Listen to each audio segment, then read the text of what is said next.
Dre? What's going on, Dre? I'm Eleazar. Let me ask you something, Dre. Who is this right here? Who is this? Jesus. That's Jesus? Is that what the Bible say Jesus look like? That's what they tell you though, right? That's Jesus, right? So, who is that over there? That's Satan over there? You think so? All right, well, we're going to show you in the Bible. We're going to see which one is Jesus and which one is Satan, right? Watch this. We're going to read according to the Bible, what does Jesus Christ look like? Does he look like this or does he look like that? Watch this. Give me Revelation 1 verse 1. We're going to show you the context so you can understand who it's talking about. Watch this. Bring it out. Revelation 1 and 1. The revelation of Jesus Christ. So this is the revelation of Jesus Christ. This is what Jesus Christ looks like according to the Bible. I'm speaking loud because I'm not just talking to you. I'm speaking to all the blacks, Hispanics, and Native Americans. Right. But watch this, Dre. I'm going to show you, according to the Bible, this is what the revelation or the revealing of Christ look like. You know, if you reveal something, that means you're showing it, right? So we're going to show you what Christ looked like. Watch this. Revelation 1 and 14. His head and his hairs were white like wool. It said his head and his hairs were white like wool. So we're going to play 3 strikes, right? So we're going to look at these two, and if it don't look like that, we're going to give him a strike. If you get 3 strikes, you strike out, right? So the first one, his head and his hairs were white like wool. Who on the earth has hair that looks like wool, like lamb's wool? Who on the earth today, who has hair? Who else has? That one does, but who hair looks like it today? What race of people hair looks like lamb wool? Look at your hair. Your hair right there, that's like lamb's wool, right? It's all woolly. That's what lamb's hair look like. White people have straight hair. Lambs don't have straight hair. That's like goat hair, right? Right. So, but it said Christ, his hair was woolly like wool, right? Right. Read. Wait. So, before we go, does he have woolly hair? Does it look like sheep wool? No, right? So that's what? Strike one on him, right? Read. As white as snow, and his eyes were as a flame of fire. It said his eyes were as a flame of fire. What color is fire? Red, right? So, does he have red eyes or does he have red eyes? He got red eyes, right? Why is Christ's eyes red? What happens? It said Christ drank wine, so what happens if you drink wine? What happens to the eyes? They get red, right? So Christ's eyes are going to be red with wine. That's why. That's what the scripture say in Genesis. So that's what. He got red eyes, he don't. So that's what? Strike 2, right? So let's see if he about to strike. He got 2 strikes. He close to striking out. Let's see. Read. And his feet like unto fine brass. It said his feet. He looked down at his feet. He said his feet were like unto fine brass. What color is brass? The metal. It's like a penny, right? What color is a penny? Brown, right? Like a brown color, right? So it said his feet like unto fine brass. How brown are they? As if they burned in a furnace. So if you take the penny or the color of a penny and you burn it in a furnace or a fire, what color will it turn? Black, right? So which one of these skin looked like it was burned in a furnace? That one, right? So that's what on this one. He struck out, right? Strike 3, he had her, right? What we're going to show you, that's what Jesus Christ looked like according to the Bible. That's not what they told you, right? They told you he looked like this. You know, this is a real person. His name is Caesar Borgia. You know, he was a real person. He raped his sister. He killed his brother. And that's who they gave you to worship as Jesus Christ, right? But they didn't tell you that Jesus Christ looked like you. That's crazy, right? Why wouldn't they? If Jesus Christ looked like you, why wouldn't they tell you that Jesus Christ looked like you? That's the question, right? Like, why? What's the big mystery? Why they give us this instead of what the Bible said? I'm gonna show you something. If I was to ask you, what's your father's nationality? What race is your dad? Black, right? So let's look at this sign over here, right? So we're gonna get into why they told you that that was Jesus and that not that Jesus looked like you. Come over here real quick. Check this sign out right here. You said you black, right? So according to the scriptures, according to the Bible, you would be considered Judah, from the tribe of Judah. That's right. That's what, since your dad's a black, you will be considered Judah, right? So that's a big thing too. These are the 12 tribes of Israel. These are God's chosen people, right? And so if you see yourself as Judah, that means you are one of God's chosen people, right? Right. And so that's an important thing to know, that you're God's chosen people, because now if you know you God's chosen people, you will have an understanding that you kin to Jesus. Jesus is like your great uncle, right? Show me, give me Hebrews 7. Watch this. Like you said, your dad's black, so you come from the tribe of Judah. Guess who else come from the tribe of Judah? Watch, read. Hebrews 7:14. For it is evident that our Lord. Who is our Lord? Who is that? What we call him? God or Jesus, right? We call him Jesus, right? So it's evident that our Lord sprang out of Judah. Sprang out of Judah. He came out of Judah, the same bloodline that you come out of. So guess what? Christ is like your cousin or your uncle or your great-great-grandfather.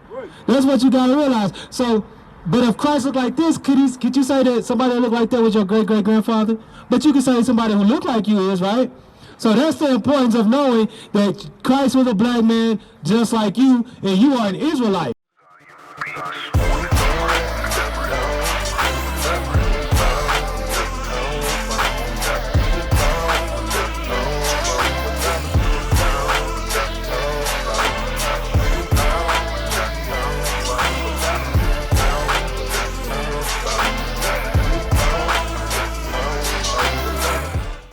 Right?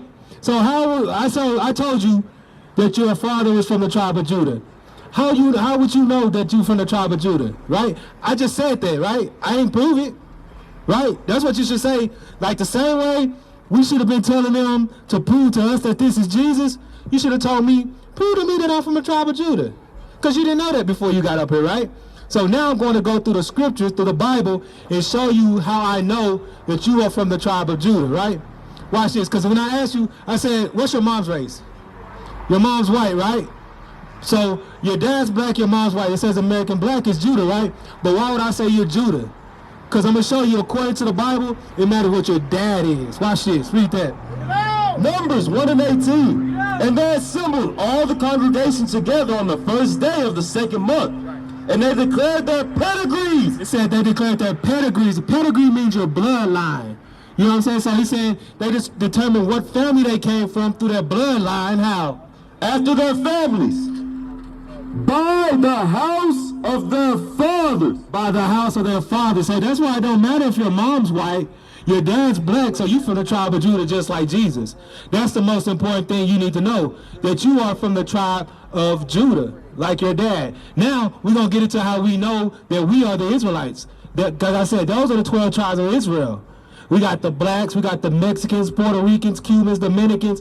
Those are all Israelites. How do we know that they're Israelites?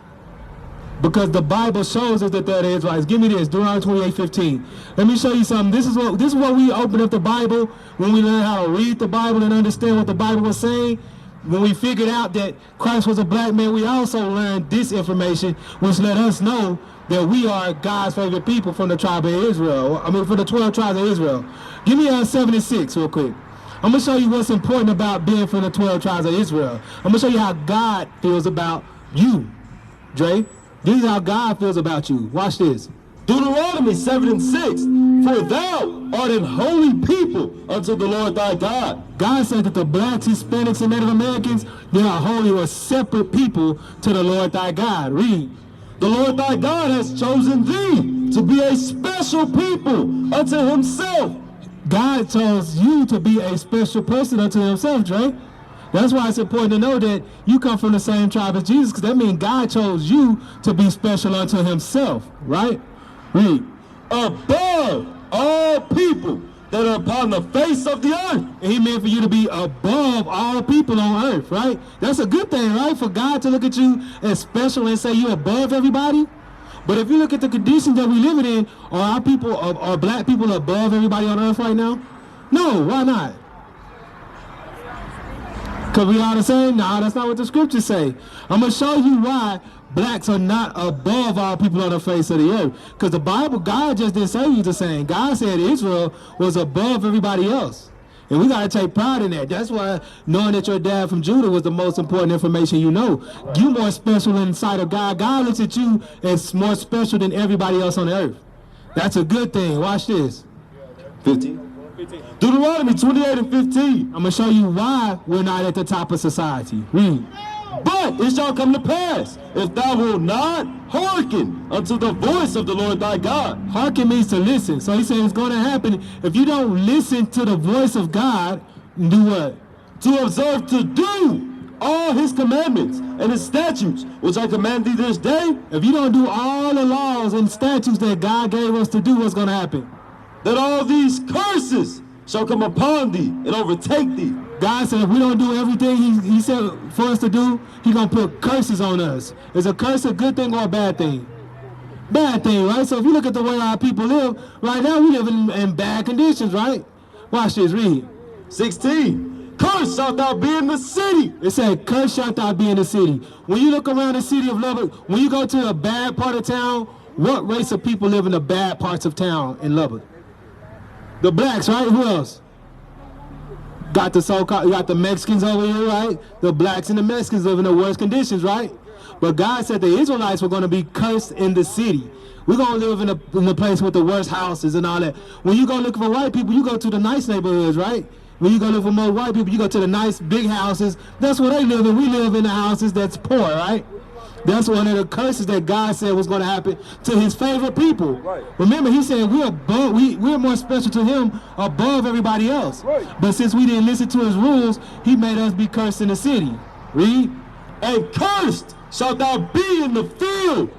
And cursed shall be in the field. Okay, give me a second. I'm going to get to that about the cross. He said, and cursed shalt thou be in the field. Who served in slavery? You remember do you know about slavery? A little bit about slavery. What happened in slavery? Do you remember our people was in the cotton fields picking cotton and all of that? That happened to who? The black people, right? But God said we're his favorite people, but since we didn't listen to him, he going to make us cursed in the field. So these are the things that God said was going to happen to his favorite people for not keeping his commandments. Right. So that's what we are here to do, to teach our people to come back to keeping the commandments of God so we could be in our rightful place above all people. Right. Because as long as we breaking God's commandments, he's going to put us below all people. He's going to put curses on us, right? All right, so now we're going to get back to that. This is another law, another thing that our people do that is against the Bible that we don't even know. That's why he came up and he asking us, what's your name again, bro? I forgot your name. What's your name again? Austin. Yeah, Austin asking, what's wrong with that cross on his neck? When you go to different churches and all that, they got crosses everywhere, right? Crosses are supposed to be a good thing, right? Let's see what God says about crosses. Watch this, you got it, Habakkuk? Yeah. Watch this, we're going to see what God thinks about our people wearing crosses. Read. Habakkuk 2:18. What profiteth the graven image? God calls the cross a graven image because it's made by the hands of man, right? It's an image that man made, right? Read. That the maker thereof hath graven it. What's the profit of wearing the cross around your neck? Why did somebody make the cross? What? Well, let me ask you a question. What happened with Jesus on the cross? They killed him and put him on what? The cross, right? So do you think Christ getting killed on the cross, you think he likes crosses? Why would Christ like a cross if that's what they killed him with? Bring it out. See, that's one of the things our people don't realize. Church tells us to put the cross on, but God, why would Christ like a cross? If your brother got killed with a gun, or your dad got shot with a gun, would you run around with a gun on your chest? Why? Because it's going to remind you of the hurt, right? So that's why we're not supposed to be running around with crosses. We got taught to put crosses on our neck, but Christ died on the cross. Why would we want to run around with that on our neck, you know? Right. Keep reading.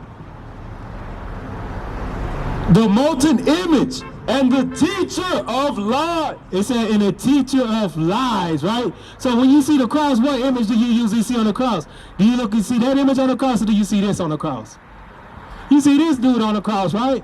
And we just found out that ain't how Christ looked. So wearing that cross reminds us of this one, which is a lie. That cross teaches us lies that this is Jesus. You know what I'm saying? We can't run around with that, right? We used to scream black power while heroin was pushed. But at the end of the day, nothing's in vain. IUIC has been given a vision. The tents of Judah has risen. Many has attempted the mission, minor murmuring, omitting, and missing the mark. Just reading that he had the flame of fire in his eyes gave us the spark. We on Paul's mission, We out on the road, purple and gold, from Mexico, Cuba, Haiti, Ghana, Sierra Leone. 144,000 boots banging, concrete crackling. These are our men repented at heart. The scriptures is proof. IUIC, we deliver the truth.